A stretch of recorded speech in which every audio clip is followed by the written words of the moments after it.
नमस्कार मित्रांनो, स्वागत आहे तुमचं सर्वांचं लाडकं जी के एज्युकेशन ग्रुप या यूट्यूब चॅनलवरती। मित्रांनो, आजच्या व्हिडिओमध्ये सुद्धा आपण पुढच्या काही मिनिटांमध्ये जनरल नॉलेजचे 10 महत्त्वपूर्ण प्रश्न पाहणार आहोत।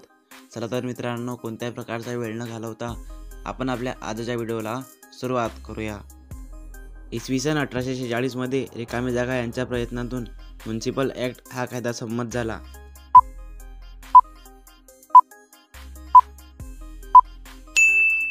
उत्तर ऑप्शन नंबर बी जगन्नाथ शंकर शेठ। इसवी सन 1846 मध्ये जगन्नाथ शंकर शेठ यांच्या प्रयत्नातून म्युनिसिपल ॲक्ट हा कायदा संमत झाला। प्रश्न क्रमांक 2 आहे, खालीलपैकी कोणी राष्ट्रीय सभेचे अध्यक्षस्थान भूषवले नव्हते?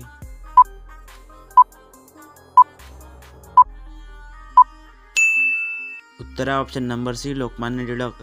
खालीलपैकी लोकमान्य टिळक यांनी राष्ट्रीय सभेचे अध्यक्षस्थान भूषवले नव्हते। प्रश्न क्रमांक 3 आहे, सजीवांच्या पेशींचा अभ्यास करणाऱ्या शास्त्राला काय म्हणतात?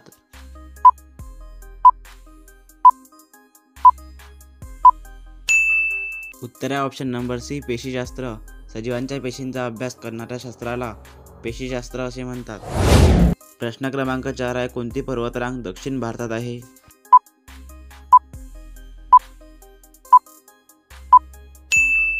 उत्तर ऑप्शन नंबर बी निलगिरी। निलगिरी पर्वतरांग दक्षिण भारतात आहे। प्रश्न क्रमांक 5 आहे, सबस्टन्स अँड द शॅडो हे कोणाचे आत्मचरित्र आहे?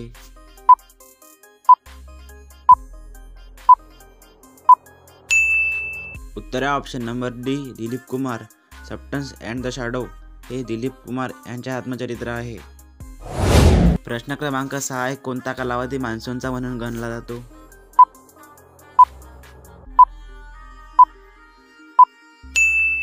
उत्तर ऑप्शन नंबर बी जून सप्टेंबर। जून सप्टेंबर हा कालावधी मान्सूनचा म्हणून गणला जातो। प्रश्न क्रमांक 7 आहे, गारो, खासी आणि जैत्या टेकड्या भारतात कोणत्या राज्यात आढळतात?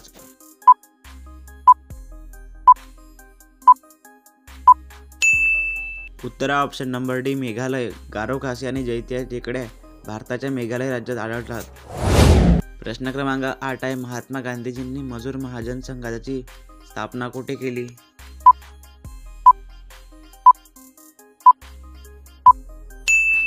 उत्तर ऑप्शन नंबर बी अहमदाबाद। महात्मा गांधीजींनी मजूर महाजन संघाची स्थापना अहमदाबाद येथे केली। प्रश्न क्रमांक 9 आहे, भारतात मिश्मी पर्वतरांगा कुठे आहेत?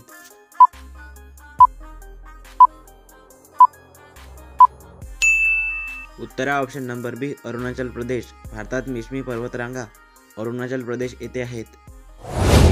प्रश्न क्रमांक 10 आहे, बांधवगड राष्ट्रीय उद्यान रिकामी जागा येथे स्थित आहे।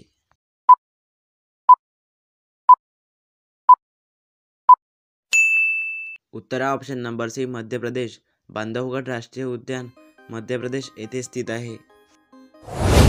मित्रांनो, आजचा व्हिडिओ तुम्हाला कसा वाटला मला कमेंट करून नक्की कळवा। तुमच्या पण मित्रापर्यंत हा व्हिडिओ नक्की शेअर करा आणि असेच व्हिडिओ पाहण्यासाठी आपल्या चॅनलला सबस्क्राईब करायला विसरू नका। भेटूया एखाद्या पुढच्या नवीन व्हिडिओमध्ये। तोपर्यंत चॅनलवरचे बाकीचे व्हिडिओ बघत राहा आणि तुमचं नॉलेज वाढवा। जय हिंद, जय महाराष्ट्र।